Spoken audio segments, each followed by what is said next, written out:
Friends, good morning. Welcome to Saral Trader.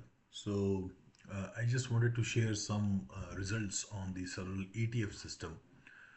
Recently, one of my clients reached out to me, and not a client, a prospective kind of person, reached out to me and saying that he wanted to see the backtesting results for some of the ETFs of his choice in the one of the worst periods in the last 4 years, which was the 2002 year. So in 2002 year, S&P 500 SPY was down 19%. And so he wanted to know how did the Saral system did. So I said, okay, fine, let's do test on SPY. Now let me give you an overview of the strategy. So this strategy is, I call it random walk system. So typically we buy only when the RSI hits the level of 38, and then subsequently it falls to 33, 5 points different, 33, 28, 23, and then 18, the next level. Very rarely it will happen on a very large cap ETF. And then the transaction size, every time you're buying, whenever you're buying, you will buy equal dollar value, 1000. So you buy 1000, then you buy next time you buy 1000, and that's how you. And then whenever you get the target, which the target here is RSI at 60. Now whatever is the overall profit or loss, you will sell it, the whole position.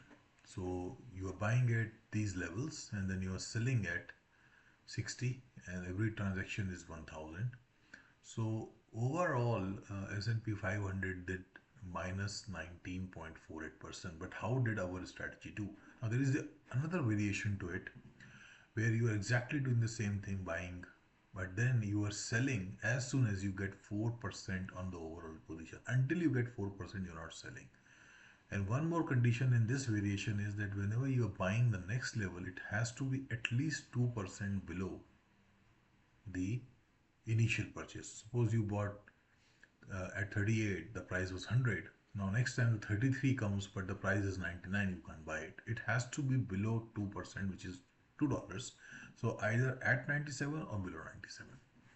So with this variation, let us see what did the SPY did in our strategy. So overall, the returns were 18%. Now this was minus 19%, so it's almost 100% better returns in terms of absolute. But what did you do on the annualized basis? Annualized basis means that you held for 10 days and you sold, but what was the annualized return? So you analyze your returns based on the holding period. The returns were much better. Just a minute. So on the annualized basis, the returns were much higher, and the average trade duration was 101 days, 80 days, and the minimum holding period was 65. But on the second variation, the average holding went down to 58 and minimum holding went down to 8. And also this one was almost equal, 101, 103. So even in a falling market, even on the index, our strategy was beating. But the only thing is you have to stay with the system. It's very difficult to buy something which is falling because the news flow is going to be completely negative. Then the person wanted to know, my friend wanted to know about QQQ. So let's see what QQ. I have not done QQQ actually on this. So let's see what Nasdaq did. Now the system is calculating all the data, fetching all the data from Google Finance. So let's see. Okay, so Nasdaq was minus 33%, really. So it was minus 33%. But even when the minus 33% happened, we were positive with absolute return of 13% approximately and XIRR of 17%. And maximum number of times you had to buy was 4 times. So we never saw levels of probably below 23. And in the second variation, the returns were 17.5%, almost 50%. Oh, yeah, it's much higher than. And then the absolute return was less, 11%, because the holding period might be higher here.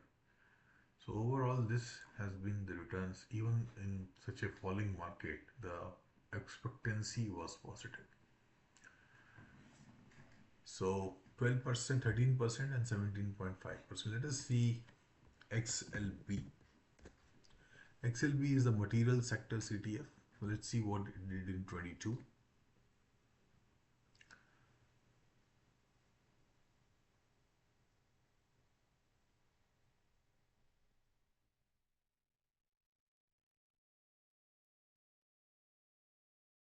So in 22, XLB was minus 14%. And what did we do? And the returns that we got in XLB in Saral 1 was 9% and 30 point, almost 31%. Average holding period in this was 5,500, and in this system it was 3,000. So only 3 times you had to buy on average and 2 times. So, and the XIRR was 13.4% and 51%. Average holding period was 75 days, it was 32 days in this one, because 4% targets generally come faster, and you are not averaging also when there is no big price difference. So this was XLB. Then let us see XLI.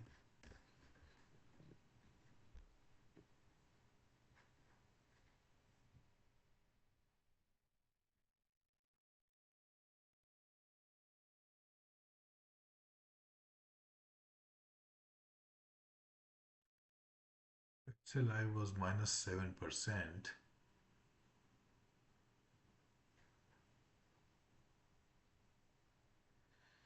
Okay, so XLI in 22 did minus 7.18%, and the Saral 1 system gave 22%, and XIRR was 41%.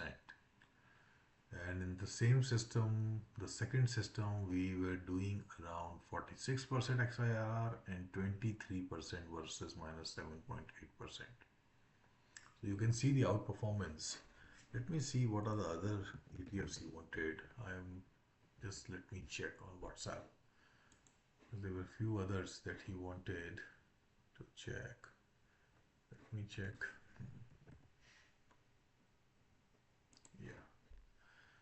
XLB, SMH, and then XLI, XLF. Okay, so let us see what did the semiconductor index did. Guys, this is one of the random, most simple systems to follow. You can even do it with $100. Results will be same. You can do it with $1,000 or $100,000 each buy. Results will be same. These are extremely liquid ETFs. So you can scale up and scale down on this. Yeah. So SMH was minus 34%. And we Saral 1 system did 11.5% and 18%. Wow. And SMH again in 2 system we did 28% and minus 33%. It is showing because it was holding some position when the markets close. So 11%, 11.5 and 28%. Again, a very strong outperformance, and the average trade duration was 81 days and 58 days, but the minimum holding period was much lower at 9 days only. Yeah.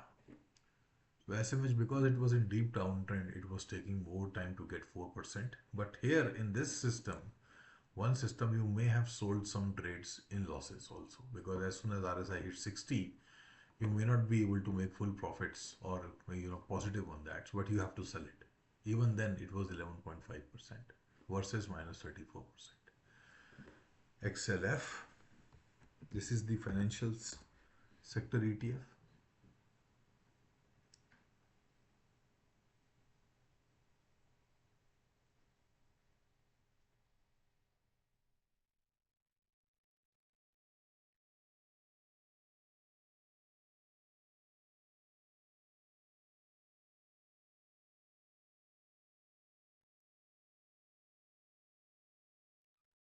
So XLF financials did minus 12.5%. Average time max you had to buy 6 times. Because if RSI doesn't hit 60, if it hits 50 and again comes back to 38, you have to start buying again in this. XIRR was 6% versus minus 12.4%, and the absolute return was 3.6%. But still, the index was negative. So it is pretty good.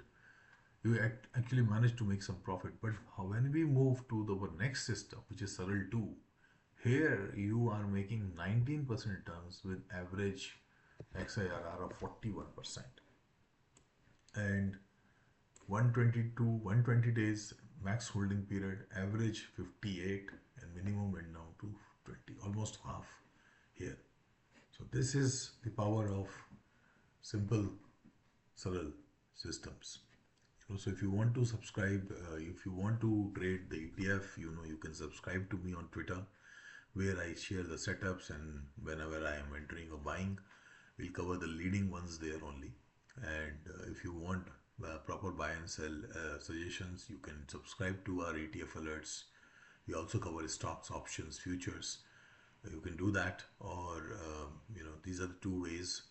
It's very effective system, and the quality is maintained. Your risk is always diversified in an ETF versus in a stock.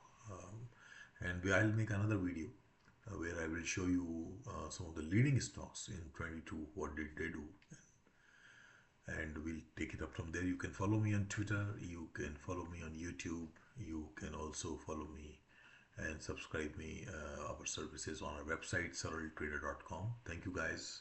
Have a nice day ahead. Bye bye.